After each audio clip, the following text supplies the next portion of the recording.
A brilliant, swashbuckling seafarer, Logan sailed to the lands between in search of the legendary Carrion glintstone battle skills, said to have repelled the might of the Erd Tree not once, but twice. Finding the Academy of Raya Lucaria to be a dead end, Logan instead sought out the Carrion Royals themselves, which is how he ended up in the service of Ranni the Witch. Thinking her Finger Slayer blade might be the weapon he longed dreamed of, he ventured with Blythe deep underground to the Eternal Cities. There he found what he was looking for, but not in the place he expected. The mighty Astal, bastard child of the ineffable void, awaited him beneath the night sky it had stolen from the nameless Eternal City.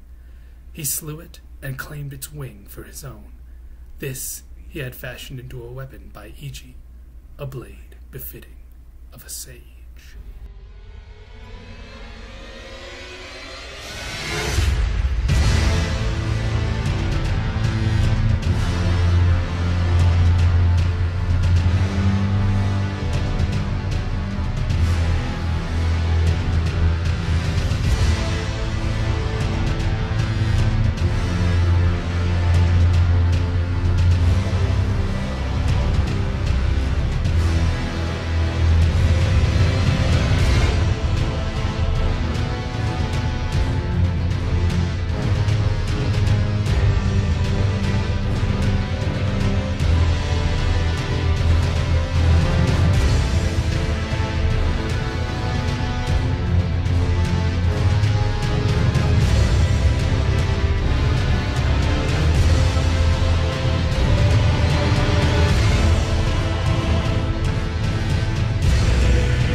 The Bladesage is a high-intelligence melee build for the mid-game and beyond that focuses on staggering enemies as often as possible with powerful skills, and then capitalizing with high critical damage that refunds our resources.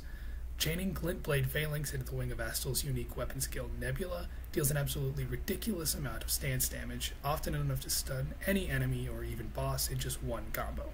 The Misericord has 140 critical, meaning that we really get a lot of damage from landing the crit. Combo this with the Carrion Filigree Crest and Assassin Cerulean Dagger Talismans, and you don't even need a high mind stat to spam these skills to your heart's content. The only stats that really matter for this build are Intelligence and Vigor. I recommend getting to 60 Intelligence or higher as soon as possible, and only leveling Vigor when you feel like you're getting slammed. Once you do hit 80 Intelligence, there really isn't any point in pushing it further than that, as you'll see majorly diminishing returns. Other than that, we do need a little dexterity in order to wield the Wing of Astal, and boosting it will increase the physical damage of the weapon when hitting enemies. As this really isn't the point of the build, though, I've found that 20 dexterity is a great plenty. Finally, I put some points into endurance. Having some stamina to work with is always a plus, but if you find you want more damage instead, you could put these points into dexterity. If you find you're running out of FP, which honestly you shouldn't be if the build is working, you could put these points into Mind instead, or even Vigor if you find that you're getting one-shot a lot or something. This stat distribution is really powerful though. My first version of this character was only level 125 with fewer points in endurance, and I took that version through 3 New Game cycles. I didn't feel like I needed to level any higher until New Game plus 3. This build revolves around 2 weapons, the Wing of Astal and the Misericord. You do also need the Glintblade Phalanx Ash of War, which you can get from Roger's Rapier. I use a magic infusion on the Misericord, but you can technically put a cold infusion on it if you want. This will give you less base damage and worse scaling for the added benefit of Frostbite buildup. In my experience, though, we just aren't swinging the dagger around enough to justify this. Since we don't hit with it enough to proc the Frostbite, I prefer the raw damage of the magic infusion. The Wing of Astal has scaling and intelligence, making it one of the best intelligence weapons in the game. Obviously, we care most about its skill, though, Nebula. This creates a wave of energy that explodes in a number of smaller bursts. Each burst deals damage and stance damage, so you can use it to clear groups of enemies or hit one big enemy multiple times.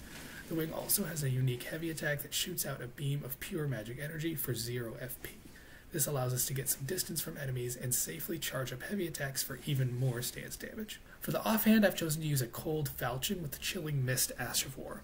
This is a very flexible part of the build, however, as it's superfluous to the main focus, staggering and critting enemies. I find that power stance and curved swords gives you a lot of freedom to just kill enemies quickly. Since we're swinging around our main curved swords more often than our backup dagger, this infusion does make sense on the falchion.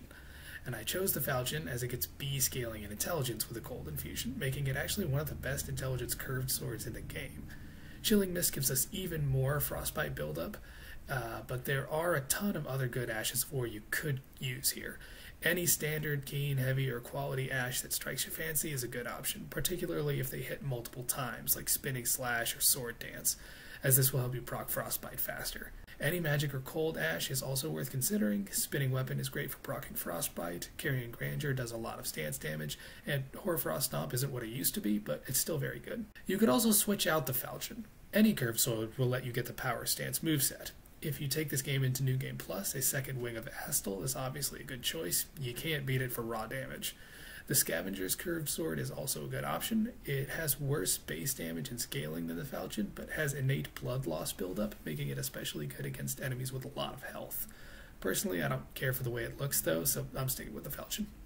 Finally, I use the Carrion Knight's shield with Carrion Retaliation on it, as it's a good shield with 100% physical negation, and having the ability to parry is excellent, particularly against enemies which are difficult to stance break, such as Crucible Knights. With such high physical negation, this also lets us guard counter and get crits that way. For armor, I'm wearing the Spellblade's pointed hat and trousers. The Spellblade set boosts the damage of all three of our weapon skills by 2% per piece, so if you really want to go all out on damage, you could just wear the full set. Personally, I really don't like the way the chest and the gloves look, though, so I've replaced them with some more fashionable alternatives. I particularly like how the tassel on the Ronin's armor matches the feather in the Spellblade's hat. For talismans, I'm running the Carrion Filigree Crest, the Shard of Alexander, and the Assassin's Crimson and Cerulean daggers. The Carrion Filigree Crest reduces the cost of our weapon skills by a whopping 25%. As we don't have a lot of mind, this is pretty crucial to being able to spam our skills enough to stance break enemies. Meanwhile, the Shard of Alexander boosts the damage of our skills, and the two Assassin's Dagger Talismans refund HP and FP with every crit.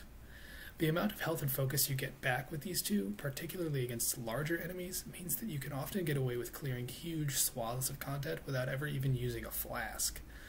If you find that you don't need the health regen from the Crimson Dagger, or FP cost reduction from the Filigree Crest, or the extra damage from the Shard of Alexander, you could reasonably swap these out for something else.